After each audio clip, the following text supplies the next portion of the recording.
Welcome back to the channel. I'm Jacob Fisher, and today we're going to talk about 5 things you can do while stuck inside your home.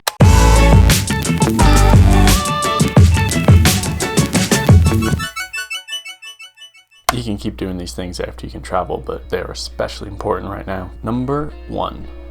Learn something. Take up a course on the stock market. Learn to manage your own finances so you don't need to pay someone else to do it. Those fees can add up, even if they're only 0.5% or something. They still take away from your bottom line. If you learn the basics about ETFs, value investing, dividends, and hedging your positions, you'll be a-okay. Then you probably won't need somebody to manage your money for years. There's also plenty of free knowledge of this on YouTube. I mean, lots of people like talking about stuff on YouTube. Sometimes you run into paid programs with people teaching you to day trading. You can turn $12,000 into 1.4 million. Don't believe it? All right, say you hate stocks. Fine, whatever. Learn about something else that can help build you up. Real estate maybe, drop shipping. I don't even know if that's still a thing anymore, but there's definitely plenty of videos on it. Learn tips to grow your social media. Go from 0 followers to, I don't know, 10,000 maybe, 100,000. Learn to build a blog and then build one. Write about something you care about, something you enjoy writing about. Plus it'll get you to, kind of develop your writing skills. Or, ready? You ready for this last one? Make a YouTube channel talk about stuff that you want to talk about. You have plenty of options to do while not going out. Number 2, read or just listen to books. Audible is free for kids right now. They can listen to any sort of stories. Maybe you want to listen to some stories too.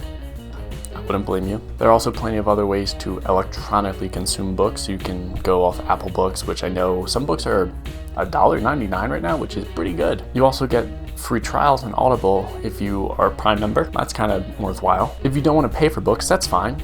Use your local library. I know you can't physically go there, but you can use their online programs to try and get some type of book you can read online. Books can fuel your imagination and provide a little bit of inspiration in your life. They are also a great source of information for nonfiction books. That would be fun to take a look at. Maybe learn something new. Maybe it'll inspire you to take a new kind of trip. One where you get to explore a whole new destination because you read that book. One kind of trip where you go on an adventure rather than sit on the beach all day, which is fine. Number 3, cook.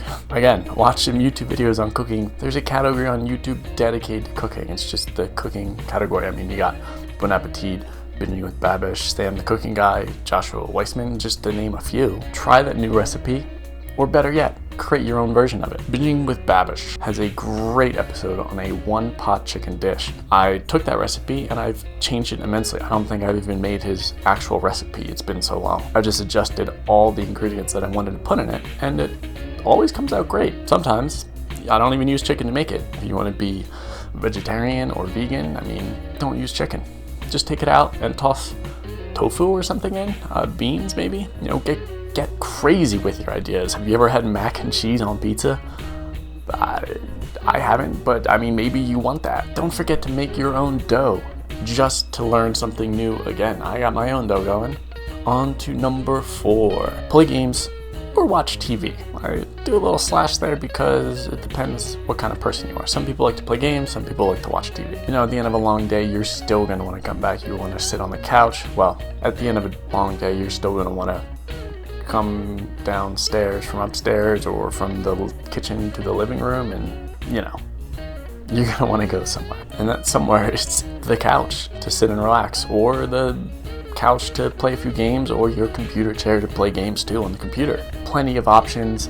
Just do what you want to do and take some time to relax. If you personally gave me 1 hour and you said you have to stare at a screen for 1 hour, which is weird to say, but I would personally go for the games route because I think I'm getting a little bit something out of it. I think it's a bit better. Maybe I'm increasing my reaction time or decreasing my reaction time. Who knows? You do need something to do to relax at the end of a long day. It'll just take the stress off and get you ready for the next day. Number 5, go outside. Kind of weird, but hear me out. You're going to want to go outside to experience some of the sun. You can stay a safe distance away from people. Keep yourself far away from people.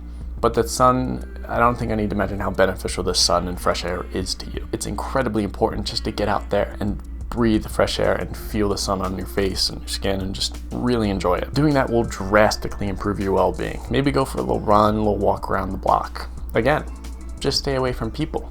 Wash your hands when you get back, you'll be a-okay. Do it halfway through the day, give yourself a little break halfway through. Maybe do some stretches out there, do some yoga. You got plenty of options. Thank you guys so much for watching. This is a bit of a departure from my usual stuff, but that's okay. It's a bit of a departure from everybody's usual life right now. I guess it's kind of like a health fitness video, but either way. Anyways, I'm working on a 30-day Instagram experiment because I think it would be great to shed light on how you can grow an Instagram account from 0 to, 10,000 in 30 days, maybe more, maybe less. We'll kind of have to see. If you enjoyed my tips, don't forget to give a little like down below and make sure to subscribe for the next videos coming out. Leave a little comment down below if you're going to use some of these tips for the next time you're stuck inside. Until next time.